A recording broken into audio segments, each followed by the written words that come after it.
अभी तक हम ये सीख चुके हैं कि हम किस तरह ट्रिग्नोमेट्रिक फंक्शंस के डोमेन को रेस्ट्रिक्ट करके हम उनके इनवर्स का ग्राफ कैसे फाइंड कर सकते हैं।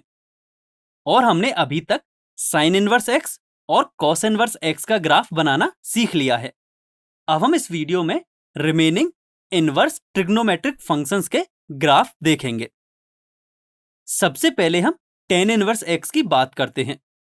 तो tan x का ग्राफ कुछ इस तरह का होता है, जिसका डोमेन एंड रेंज कुछ इस प्रकार है।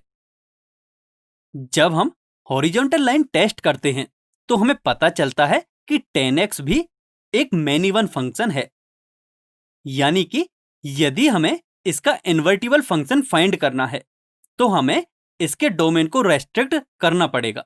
तो tan x के ग्राफ को -π/2 से π/2 तक रेस्ट्रिक्ट करने पर हमें प्रिंसिपल वैल्यू ब्रांच मिलती है। एंड इस प्रिंसिपल वैल्यू ब्रांच में इसका ग्राफ कुछ इस तरह का होगा।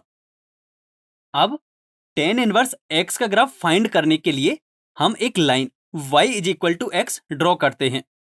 एंड tan इनवर्स x का ग्राफ लाइन y = x के अबाउट सिमेट्रिकल होगा, जो कि कुछ इस तरह का होगा, जिसका domain all real numbers and range -π/2 से π/2 है। लेकिन यह ध्यान रखने वाली बात यह है कि जो पॉइंट -π/2 एंड π/2 है वो दोनों ही इसके रेंज में इंक्लूडेड नहीं है। अब यदि हम कॉट के इनवर्स की बात करें तो y = cot x का ग्राफ कुछ इस प्रकार का होता है, जिसके डोमेन एंड रेंज कुछ इस तरह के हैं। अब यह ग्राफ भी एक मैनी वन फंक्शन है, तो इसके लिए भी हमें प्रिंसिपल वैल्यू ब्रांच डिफाइन करनी होगी। एंड इसके लिए प्रिंसिपल वैल्यू ब्रांच होती है 0 to π।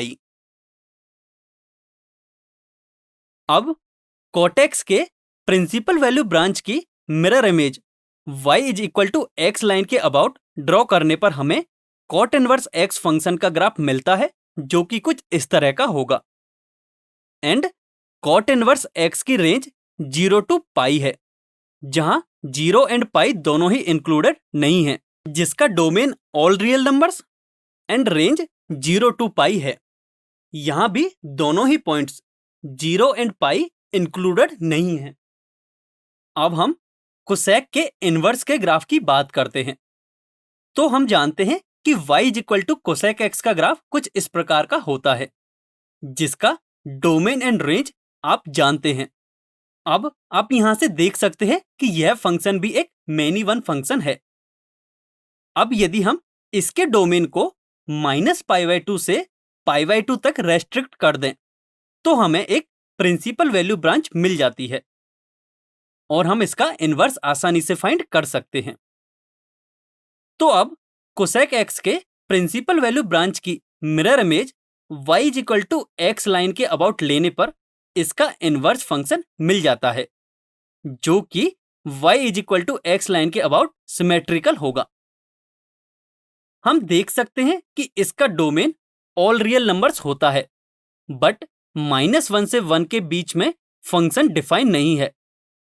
एंड रेंज -π/2 से π/2 तक होता है, लेकिन इस इंटरवल में 0 नहीं आएगा, क्योंकि हमें कोसेक इनवर्स x की वैल्यू कभी भी 0 के इक्वल नहीं मिलेगी। अब हम लास्ट सेक के इनवर्स के ग्राफ की बात करते हैं। तो y = sec x का ग्राफ कुछ इस प्रकार का होता है।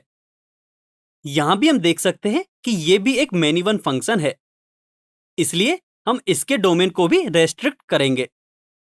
यदि हम इसका डोमेन 0 से π तक रेस्ट्रिक्ट कर दें तो हमें प्रिंसिपल वैल्यू ब्रांच मिल जाती है, जो कि 0 से π तक होगी।